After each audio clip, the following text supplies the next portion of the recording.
is gonna take crackerjack timing, Wang. Total concentration. You ready, Jack? I was born ready. Welcome back to Thinking Critical. This is Wes. We're getting near the end of the month, so Marvel finally decided to drop their January 2022 solicitations, I believe, on Thursday. It's Sunday, so we're going to cover them here, talk about some of the hits, some of the misses, have a little bit of fun, make some jokes here and there, try to make it as entertaining as possible. First up, let's go over some of the numbers. Marvel Comics will be releasing 68 new comic books in January 2022. That's a lot of new comics. And of those, 19 will be number one issues, a whopping 28%. And Marvel Comics also has the event fever. They have a fever for events, you know what I'm saying? So of their 68 comics, 16 will be tied into events. And I'm not even counting Batman or Spider-Man Beyond. Otherwise, that would end up going up to 21. So almost 25%. One in every four will actually be an event comic. If you don't count Spider-Man Beyond, which some people might count Spider-Man Beyond, there's actually three ASM. There's a special Black Cat, MJ, and there's Miles Morales is tying into Spider-Man Beyond.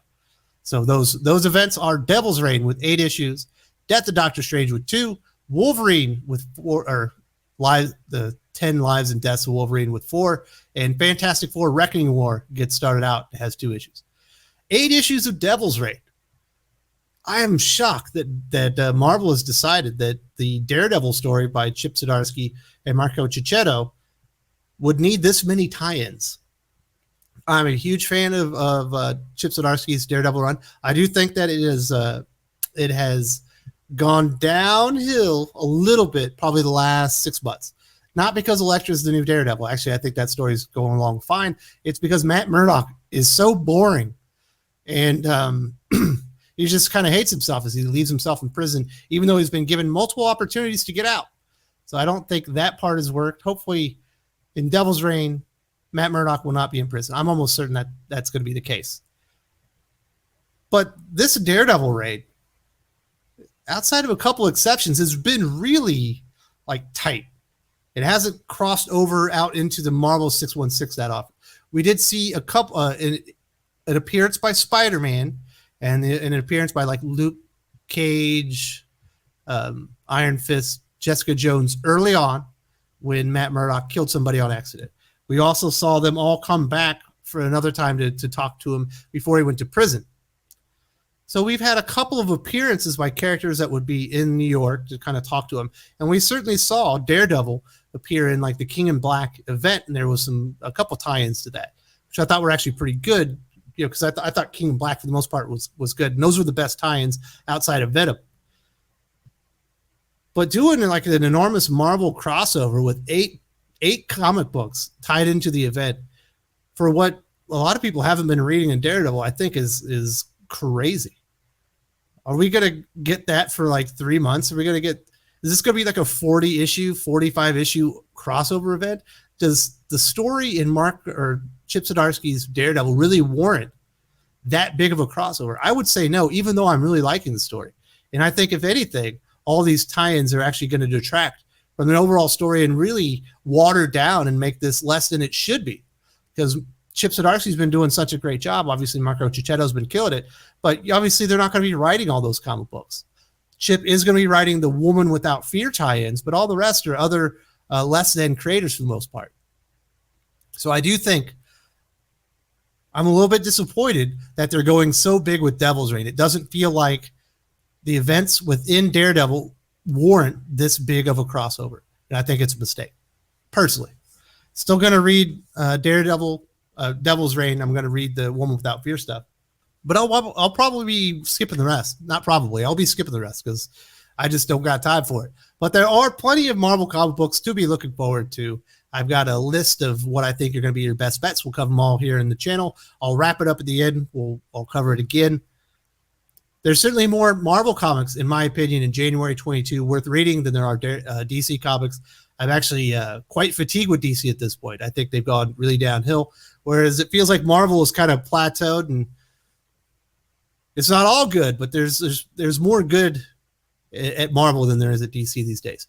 In my opinion, I imagine there's going to be some DC stands out there that are upset with me. That's okay. We can still be friends. Now let's bring up the solicitations and talk about it. Hope you guys are ready. If you got a coffee, maybe you got a homemade lemonade or something, maybe a high C, something like that. Get you a beverage. We're going to talk about comic books for probably about 25 minutes. First up, we do have is it 10 lives of Wolverine, 10 deaths of Wolverine? Is it X lives? Who knows? I'm just going to call it the 10 lives, 10 deaths of Wolverine. We're going to be getting 4 issues of this. Obviously, number 1 from Ben Percy, art by Joshua Cassara. I think Joshua Cassara's art on X-Force has been really cool and unique within the X-Men line, and it's differentiated itself. But he certainly hasn't been the best artist working with Ben Percy to this point. I would say Victor Bogdanovich, who's obviously gone over to DC Comics to work on Detective Comics, and Kuberts have both been significantly better than Joshua Cassara. I wish they would have tabbed one of those creators to do this, but I do think Joshua is going to do a good job. You can see you are getting a lot of variant covers. There's going to be even more by the time this thing actually releases. Week 1, Logan. James Howlett, Weapon X, the mutant best known as Wolverine, has lived many lives under many identities and in many places, but never before has the fate of the future ever been so entwined with the past. Fan favorite eras of Wolverine saga are explored anew, along with never before seen episodes as Logan must travel to various points in time to prevent the death of a key figure in mutant history. But these lives are only one side of the story. Be here for the start of this time-shedding saga across all of Wolverine's history and future yet to come. $6. Shocking, it's $6. I imagine that key figure is going to be more X. I could be wrong. Let's talk about the X deaths of Wolverine, or 10 deaths. If Wolverine's future lies in the past, what does that mean for the present? The reciprocal series of 10 lives of Wolverine, 10 deaths of Wolverine is can't-miss reading, chock full of revelations for the best there is, as well as the fate of mutant kind. $6. Shocking. So there you go. I will be reading this. Obviously, we'll be covering it on This Week in X-Men. It could go a lot of different ways. Issue 2, $5. $5 once again. Here we get to Devil's Reign, the first of 8 issues that are associated with this big event. Looks like we got Jessica Jones, we got Luke Cage, we got Captain America, Daredevil. We got some police there. Chip Zdarsky, Marco Cicchetto. New York stands at the brink of disaster as Mayor Wilson Fisk has at last reached a breaking point with an army of supervillains at his back and deputized a crew of supervillainous thunderbolts on the streets and in every police station. There you go. I think this is going to be really good. It's only $5, right? Remember when $4 was the norm? But this is an event. It's going to be $5. Here we got a Devil's Reign Superior 4 number 1. Zach Thompson, a writer that I'm not entirely fond of. Otto Octavius, powered by Wilson Fisk. Only $4. Luke Cage, City of Fire, is now a Devil's Reign tie-in and a 50th anniversary of Luke Cage celebration. Ho-Che Anderson. I'm guaranteeing this one is going to be absolute cringe city, just by some of the things I've heard Ho-Che Anderson say in the past. But I've never read, I haven't read this comic. It could be good, but I'm not expecting much. $5. Devil's Reign X-Men. Man, why do they keep tying the X-Men into everything? It feels like they're like separate from the 616. If they keep tying them in here and shoehorning them in at all these stupid events. Man, they are really excited about Elektra being Daredevil in this event. She's on every cover. Whatever. Jerry Duggan, Phil Noto. So if you're looking for weird illustrations of characters with stubby legs and weird misshapen heads, this will be the issue for you. Emma Frost has skeletons in her closet, but only one of them is currently mayor of New York City. There we go. We're going to play into the past between Mayor Fisk and Emma Frost. Sounds mesmerizing. Devil's Reign, Winter Soldier number 1. So this is a one-shot. Colin Kelly and Jackson Lanzig, a creative duo that I think are trash. Nico Leone, art's not bad. $5. I'm going to pass on that one. Devil's Reign, Villains for Hire number 1. So we got Rhino in there. That's pretty dope. We got, who else we got? Oh, it's the Thunderbolts. Yeah, there you go. Clay McLeod Chapman. That's the writer that was doing all the Venom tie-in stuff that was leading up to King in Black. Kind of leading up into Absolute Carnage as well. All those Venom, those extra Venom stories that were coming out. I don't know. That might be one to check out. I will be reading this Daredevil Woman Without Fear. I do think that cover is not very good, but that is just my opinion. Chip Zdarsky, Rafael De La Torre. The next pulse-pounding chapter of the saga of New York City's Guardian Devil, this time starring Elektra as Daredevil. Yep, we've seen this before. So, $5. Elektra, Black, White, and Blood. This gimmick has been so played out from DC to Marvel to Dynamite that you couldn't pay me to read one of these. Tom Taylor. Well, at least you got Peter David in there. You got one good creator. $5. Ben Reilly, Spider-Man #1. This is a comic book I'm absolutely going to read. I've really been enjoying these kind of 90s flair Marvel titles that they've been doing with some of the creators that were working with them at the time, telling in-continuity stories, but from 30 years ago. I think they've been a breath of fresh air, and I've really, really enjoyed them. J.M. Dave Mateus, David Baldeon. Yeah, he was working on one of the X-Men titles, and the art was not terrible. So this should be pretty damn good. Iconic Spider-Man scribe J.M. Dave Mateus, obviously Craven's Last Hunt, returns to spin his web once more within the Spidey mythos. This time joined by David Baldeon. Together they're bringing you unlocked memories in the life of Ben Reilly, a.k.a. Spider-Man. Yeah, whatever. I'm going to read it. It's going to be good. Amazing Spider-Man 85. I don't know. This like 3-4 issues a month thing is really weird on me. Cody Ziegler, Paco Medina. We see Doc Ock. We got some web shooters there. It's going to take everything Ben Reilly and the company that backs him has to stop Doc Ock. But in the Mary Marvel fashion, as with all respectable Spider stories, even if Spider-Man wins, he's going to lose. And he's going to lose big. Wow. That sounds amazing. Not. It's a decent cover for 86. Zeb Wells, Michael Dowling. This will be good. Zeb Wells, the 2 issues that he's done so far, I thought were very, very good. Spider-Man 87. This one is Jed McKay. He's doing a really good job on Moon Knight. Carlos Gomez. Yep, it's a lot of Spider-Man. Here's another one. Mary Jane and Black Cat Beyond. Lots of Beyond stuff. And this one is Jed McKay once again. I don't know. One shot, $5. That seems skippable. We have the return of the real She-Hulk with Rainbow Rowell and Roge Antonio. Jennifer Walters should not be a big hulking monster like her cousin, so this is a welcome change. We shall see what happens. I don't know why they put Rainbow Rowell on this title specifically. It feels like this is supposed to be an important character. We know that they have a Disney Plus series with this version of She-Hulk coming up. So there you go. Nothing I can do about that one. Here it is. This is my lock of the month. Maestro World War M #1. This series has been awesome from Peter David. I've loved just Maestro. Then we had Maestro War and Pax. We get Maestro World War M. Peter David. This time they've got Herman Peralta and Pascal Ferry. We definitely ain't going to be hearing from Dale Keown anymore, right? Now that he's done some work with Ethan Van Sciver, I imagine he's no longer going to be working with Marvel for the near future. AIM, the Pantheon, and even Doctor Doom have all fallen before the might of the Maestro. Finally, he may now reign over his kingdom with a firm green fist, except he didn't count on the Abomination rising from the dead and forming an alliance with Namor and Doom. And this dangerous new alliance is ready for war. World War M. Sounds badass. Absolutely. I don't even mind the $5 cover price. This thing's going to be great. Cannot wait for it. This is my lock of the month. Lock it up. This thing is absolutely going to be great. This is the comic for you if you actually like good comic books. Silver Surfer Rebirth #1. We got Silver Surfer teaming up with Thanos to hunt down a returned Marvel. Who, one of the Stones, one of the Infinity Stones.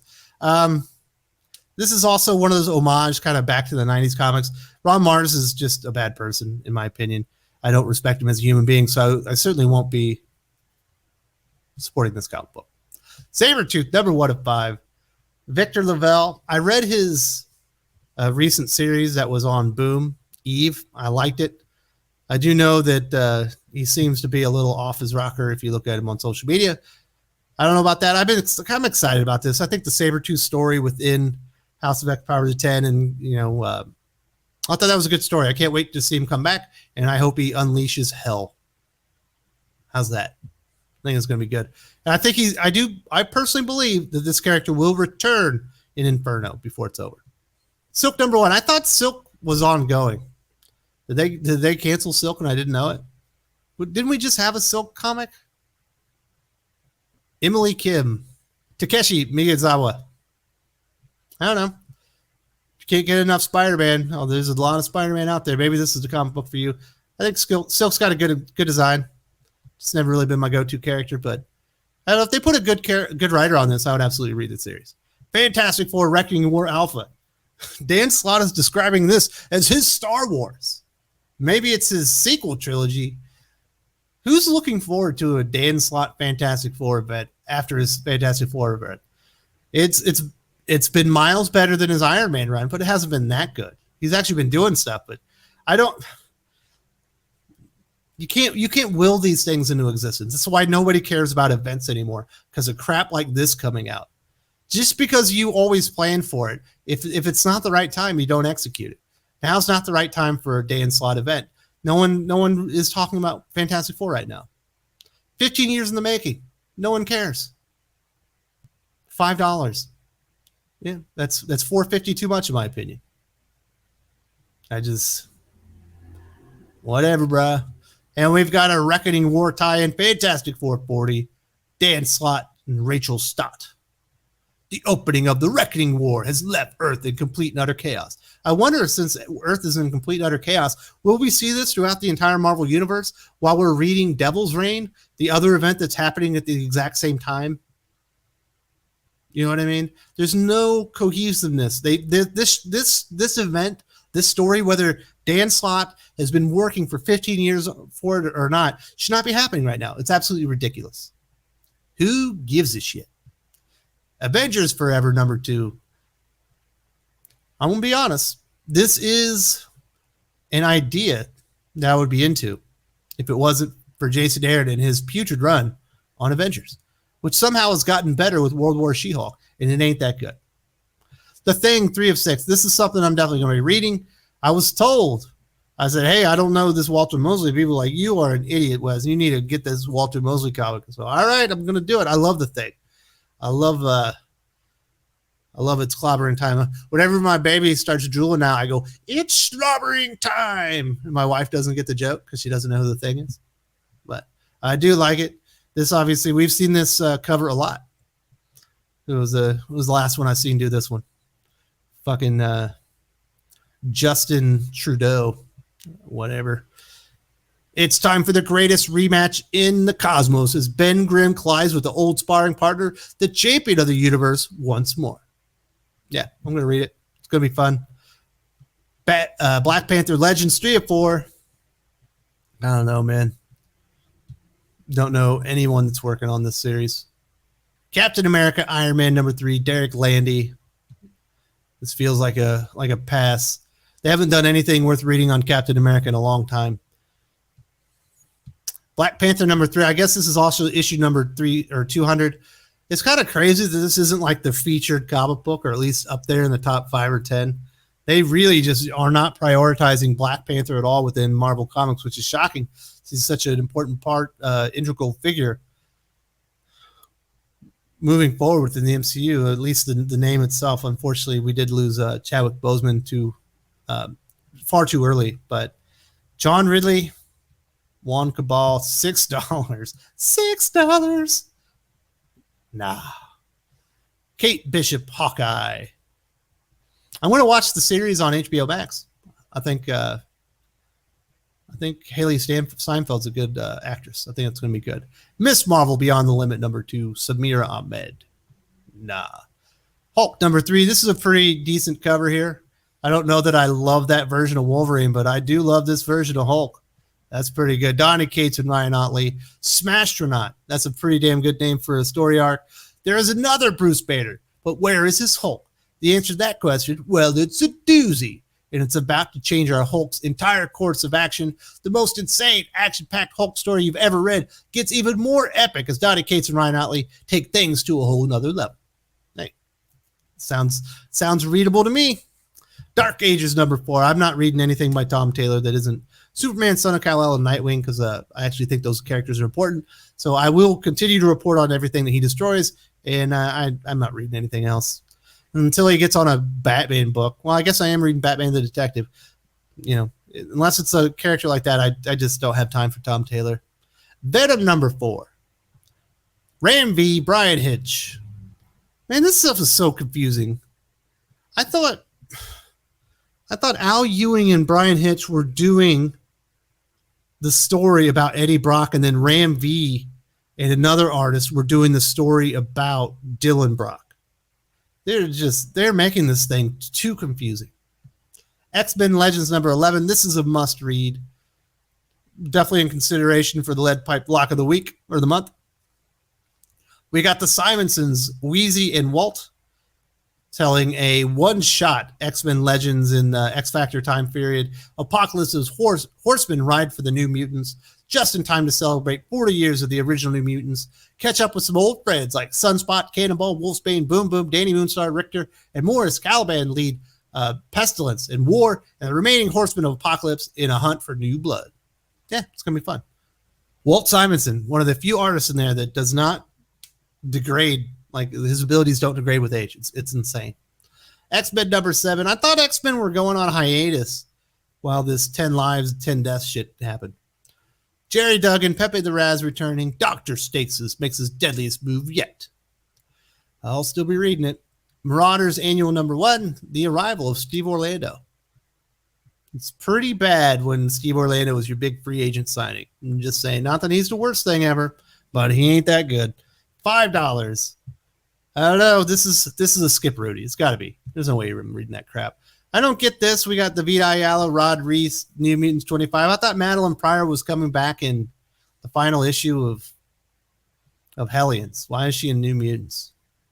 Whatever. $5 for a Vita Ayala comic. Get the hell out of here. Avengers Tech On.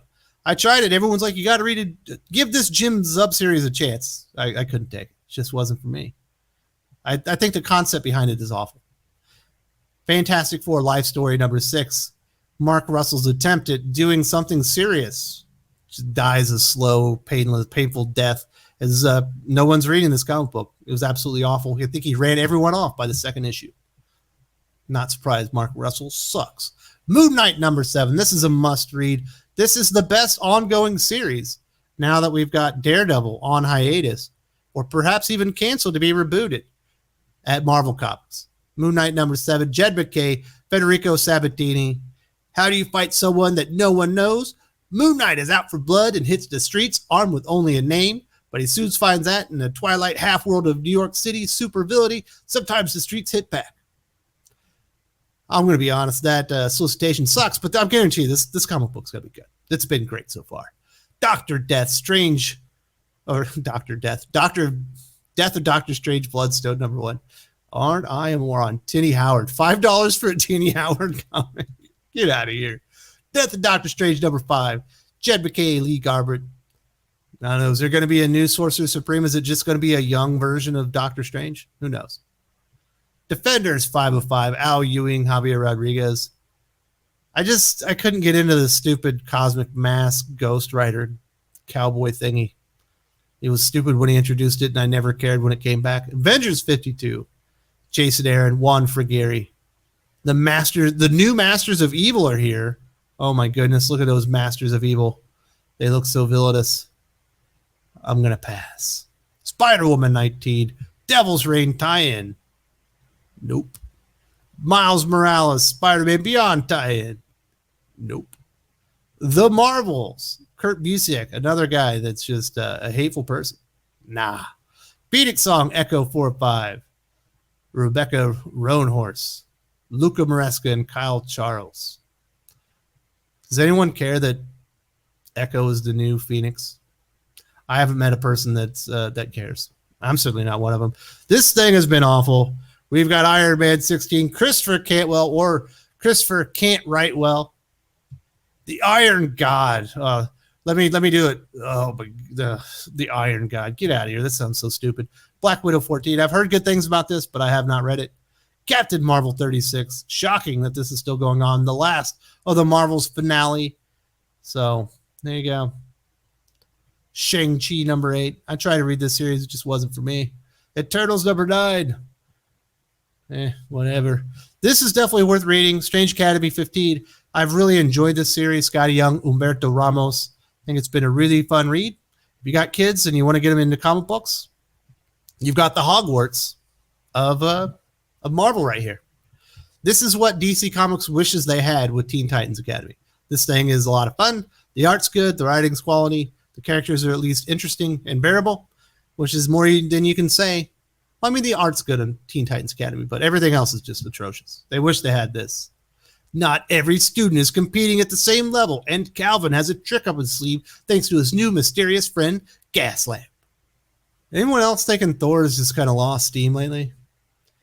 I still read it, but whenever it's like Thor week, it gets read almost last. And I'm just like, well, I'll get to it eventually. Nothing important is going to happen in Thor. It started out so hot for Donny Cates and Nick Klein. At least Nick Klein's returned. I think that probably was a big reason that I started losing interest, was the art just took a major league downgrade. God of Hammers. I'm still talking about the Hammers. Savage Avengers 28. Unfortunately, this is really the only thing that Jerry Duggan's done at Marvel in the last 5 years that's been consistently good, outside of Savage Sword of Conan, which was absolutely amazing. But this is the finale here. Pat Searcher going down with the ship. Shocking, right? Khazar, Lord of the Savage Land. The sleeper series of the year. Don't readers get to make that choice, or critics? It's kind of lame when the fucking publisher says it. Makes me not believe it. You know what I mean? Alien, number 9. Philip Kennedy Johnson, Salvador LaRocca. They really need a new artist on this. I thought by now Salvador would have exited the building. Unfortunately, he's still there. Where is Sanctuary, and how will we get there? All right, Sanctuary is in DC Comics. And the way that you get there is that you're a superhero, and then you're traumatized by saving people, or you have a relapse if you're a drug addict or something, and then you go to Sanctuary, where they record everything that you say and stuff, and then it makes you go insane and murder people. That's what Sanctuary is. History lesson. King Code at 205. Jason Aaron is like, God, why? We're into the Star Wars comics. That means we're almost done. Star Wars Halcyon Legacy 1 of 5. So we got a Wookiee with an old school hilt with a lightsaber. This is interesting. Ethan Sachs, of all the writers at DC, he is not the worst. Like, he can write a decent comic story every once in a while. In fact, I would say his Bounty Hunter series was the best, as far as quality, relaunch of all the Star Wars comics that they did recently. This might be one worth checking out. Is this High Republic? I don't see it. I see Galactic Star Cruiser. The voyages of the greatest of all star cruisers, as the legendary Halcyon embarks on a momentous cruise, the ship heads toward a confrontation with the First Order. Oh, why is it set in the First Order? Why is this look like he's like in old times? Why is the First Order here? But what secret from the High Republic era can help the passengers and crew all these years later? Oh, he's going to be in flashbacks. And how did Jedi Nibs and Burry fend off NIHIL attack on one of the ship's first ever voyages? This is a concept I can believe in. This is a reason for me not to read the comic book. You know what I'm saying? Man, that's too bad. High Republic, I have the store. I'm all right. What an enormous disappointment Charles Soule has been as the lead guy for Star Wars. I really thought he was the one. Wow, they're just doing multiple storylines here. Daniel Jose Older's Star Wars High Republic, The Trail of the Shadows. Nah. Dave Walker's a good artist too, though. He was doing, I believe he was doing TMNT, right? Maybe I got that one wrong. Star Wars High Republic 13. No. Star Wars Crimson Reign 2 of 5. This is so disappointing being an enormous Star Wars fan that you would think you might be able to find some respite within the comic books as the movie universe is absolutely destroyed. There's only a couple good things going on Disney Plus, but it's just not the case. If there's one Star Wars comic that's worth reading, I think it's this one. but even that one doesn't do it for me. Star Wars Dr. Aphra just never was good. Star Wars 21. It's a good cover. You got your Darth Vader helmet up here in the wreckage. You got a couple stormtroopers down. Is that a scout trooper? No, that's a stormtrooper. I don't know. After a mission gone wrong, ace rebel pilot Shara Bay. Poe's mother was left for dead aboard Tarkin's Will, a huge Star Destroyer. Shara survived and has been hiding deep inside the massive ship ever since, evading Commander Zahara's notice. But her time is up. How long can she live long enough to escape? I don't care. Doesn't sound all that interesting. Poe Dameron wasn't interesting. I imagine his mom's less interesting. There's the solicitations for January 2022. We've got some decent comic books out there. Lock of the month, Maestro World War M #1. But definitely, you're probably going to want to check out Devil's Reign #3, Ben Reilly Spider-Man #1, The Thing #3, Moon Knight #7, Strange Academy 15, and Hulk #3. I think those are probably the ones that you can count on to be pretty high quality. Like I mentioned a couple times earlier, I really do believe that Marvel's just better than DC right now. There's more good books coming out of Marvel than DC. And that's shocking for me to say that. I'm really surprised, but there's a few comics I think that are worth checking out. I will see you all in January 2022, and we'll see if Maestro World War M #1 was as good as I predicted. I'll see you all later.